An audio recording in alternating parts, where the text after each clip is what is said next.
사람들은 복을 받길 원할 것입니다. 그리고 우리 믿는 자들도 하나님 앞에 기도할 때 축복의 은혜를 누리길 원할 것입니다. 특히 그 은혜를 받고자 할 때 많은 사람들이 기대하는 것 중에 하나가 저는 물질의 축복이라고 생각합니다. 그것은 우리가 이 땅을 살아가면서 어찌 보면 자연스러운 어떤 우리의 소망일 수 있다라고 생각합니다. 하지만 미국의 경우를 예를 들어서 그 신자들의 삶을 통해 한번 지켜보았는데 소수의 사람들이 하나님이 원하시는 물질관으로 순종하고 있는 모습을 발견했다고 합니다. 우리는 씨 뿌리는 비유를 잘 알고 있습니다. 좋은 땅에 뿌려져야 풍성한 열매를 맺을 수 있습니다. 그런데 그 비유를 통해 나타나는 여러 가지 그 땅의 상황들을 우리는 알고 있습니다. 가시나무에 떨어진 씨앗은 세상의 염려와 재리의 유혹 때문에 자라나지 못한다라고 말합니다. 우리가 신앙생활 하면서 이 씨를 뿌리고 좋은 열매를 맺어야 하는데 때로는 우리가 여러 가지 염려로 인해 어쩌면 이 물질의 유혹으로 인해 가시떨기 나무와 같이 우리의 상황이 바뀌어질 수 있다는 것입니다. 그래서 이러한 염려와 이 유혹으로 인해서 우리의 신앙이 성장하지 못한다는 것입니다. 물론 이 돈에 대해서 우리가 무조건 나쁘게 생각해서는 안 될 것입니다. 늘 말씀드리는 거지만 물질은 우리가 이 세상을 살아갈 때 필요한 도구이기 때문입니다. 우리는 이 돈을 다스리고 정복할 줄 알아야 합니다. 우리가 각 사람에 따라 이것을 어떻게 활용하는지 다를 것입니다. 우리가 신앙생활 하면서 하나님이 나에게 주신 이 물질을 하나님의 기준 안에서 잘 다스리고 잘 활용하시는 우리 성도님들 되시기를 저는 간절히 소망합니다. 오늘 성경을 통해서 헌금을 어떻게 드려야 하는지 우리에게 말해줍니다. 5절 말씀을 보십시오. 그러므로 내가 이 형제들로 먼저 너희에게 가서 너희가 전에 약속한 연보를 미리 준비하게 하도록 권면하는 것이 필요한 줄 생각하였노니 이렇게 준비하여야 참 연보답고 억지가 아니니라. 바울은 여기서 한 가지를 말합니다. 미리 연보를 준비하라는 것입니다. 이것은 우선순위입니다. 상황과 환경에 따라 우리가 헌금을 드리는 것이 아니라 먼저 하나님 앞에 하나님께서 베풀어 주신 은혜를 기억하며 이 헌금을 준비하라고 말합니다. 그리고 7절 말씀을 보시면 각각 그 마음에 정한 대로 할 것이요 인색함으로나 억지로 하지 말지니 하나님은 즐겨내는 자를 사랑하시느니라. 여기서 무엇을 말합니까? 하나님께서는 즐겨내는 자를 사랑한다라고 말합니다. 아프리카 한 공동체에서 예배를 드리고 있는데 제가 언젠가 한번 이 예화를 드린 적이 있는 것 같습니다. 뭐냐면 우리 공동체에서 이제 예배를 드리고 헌금 시간이 왔습니다. 거기 있는 그 하나님의 백성들이 이제 헌금을 내는데 뭐 앞으로 나와가지고 본인들이 미리 준비한 헌금을 내면서 막 즐거워하고 춤추면서 하나님 앞에 헌금 드리는 모습. 근데 그 액수가 우리 기준으로 봤을 때는 아주 적은 양이었습니다.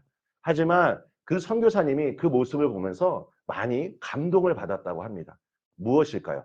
내가 하나님 앞에 이 헌금을 준비하면서 이 예물을 드릴 때 너무나 기쁘고 즐거워하는 마음. 저는 제가 잊혀지지 않는 예화가 두 가지가 있는데 한 가지가 이거고 이제 또 한 가지는 제가 그다음에 이제 말씀드리려고 하는데 항상 헌금을 드릴 때마다 제 안에도 이런 기쁨이 있습니다. 하나님 저에게 이렇게 축복을 해 주시고 제가 주님 앞에 이렇게 헌금을 드릴 수 있다는 것만으로도 하나님 너무나 기쁩니다. 감사합니다. 이런 마음으로 우리가 주님 앞에 예물을 드려야 하나님께서 이 예물을 사랑하시고 기뻐 받으신다는 것입니다. 두 번째는 무엇이냐면 언젠가 어떤 한 목사님의 그 설교를 제가 이제 듣게 되었는데 그분이 헌금과 관련해서 메시지를 전하였습니다. 어떤 한 그 조그마한 어린 아이가 이제 할머니랑 이렇게 지내고 있는데 너무나 좋아하는 과자를 먹고 있었습니다. 이 과자를 먹고 있는데 할머니가 이 아이에게 이제 손주에게 얘기를 하는 겁니다. 이 과자 맛있냐? 그러니까 이 아이가 맛있다고 하는 겁니다. 그러면 이 할머니한테도 이 과자 하나만 주면 안 되겠니? 그러니까 이 아이가 이 과자를 보더니 그래도 과자에 그 봉지 안에 양이 많이 있으니까 할머니한테 하나를 주는 겁니다. 그래서 할머니가 그것을 먹으면서 너무나 좋아하는 거예요. 근데 그 이후에 이제 할머니가 또 하나를 좀 달라고 하는 겁니다. 그러니까 아이가 이제 보면서 한 반 정도 찼으니까 그래도 하나를 더 줄 수 있잖아요. 그래서 하나를 또 줍니다. 그래서 할머니가 또 기뻐하면서 먹습니다. 근데 아이가 또 과자를 먹고 있을 때 할머니가 과자를 하나 더 달라고 얘기하니까 과자가 얼마 남지 않은 겁니다. 그러니까 이 손주가 어떻게 했냐면 에이 나 안 먹어 안 먹어 하면서 그거를 이제 내버렸다는 거예요. 근데 목사님이 그 다음에 하셨던 말씀이 무엇이냐면 이 할머니는 이 과자를 전혀 좋아하지 않았다는 겁니다. 이 과자를 평소에 먹지를 않습니다. 이 할머니가 원했던 것은 무엇이냐면 이 손주와 함께 보내는 이 시간 속에서 손주가 나한테 주는 이 과자 한 개가 본인에게 너무나 기뻤던 거예요. 그리고 저에게 인상 깊었던 것은 무엇이냐면 목사님이 좀 이렇게 돌아다니면서 설교하시는 분이셨는데 그 옆에 무슨 천 같은 걸로 가려져 있어서 저는 이것이 무엇일까 생각했어요. 근데 그 천을 목사님이 딱 열자 거기에 그 동일한 과자가 정말 이만큼 쌓여 있는 거예요. 그러니까 무엇이냐면 이 할머니는 이 손주에게 이 정도 되는 과자를 사줄 수 있는 능력이 있는 분이었다는 거예요. 여러분 하나님도 마찬가지입니다. 하나님은 우리에게 많은 것들을 주실 수 있는 전능하신 분이십니다. 하나님께서 우리에게 원하시는 것은 무엇일까요? 내 마음입니다. 하나님은 우리의 물질에 관심이 있는 것이 아니라 물질을 하나님 앞에 드리는 우리의 마음을 관심이 있다는 겁니다. 여러분 이것이 우리가 가져야 할 물질관이라는 겁니다. 저는 우리 성도님들이 삶이 다하는 그 순간까지 하나님께서 기뻐하시는, 그래서 이 기뻐하는 이 마음을 하나님 앞에 드릴 수 있도록 내 마음에 주님의 은혜가 차고 넘치시기를 간절히 축복합니다.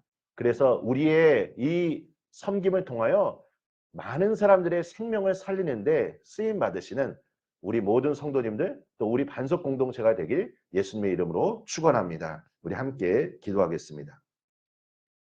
하나님 아버지 감사합니다. 주님, 우리 사랑하는 성도님들과 함께 주님의 사명을 감당할 때 아버지 우리 안에 하나님이 주시고자 하는 은혜가 넘치도록 임하길 간절히 소망합니다.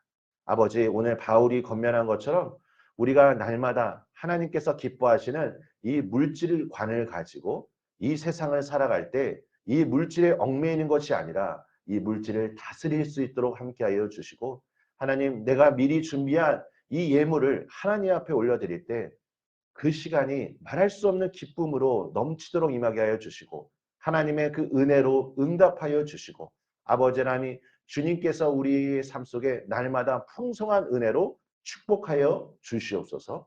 예수님의 이름으로 기도합니다. 아멘.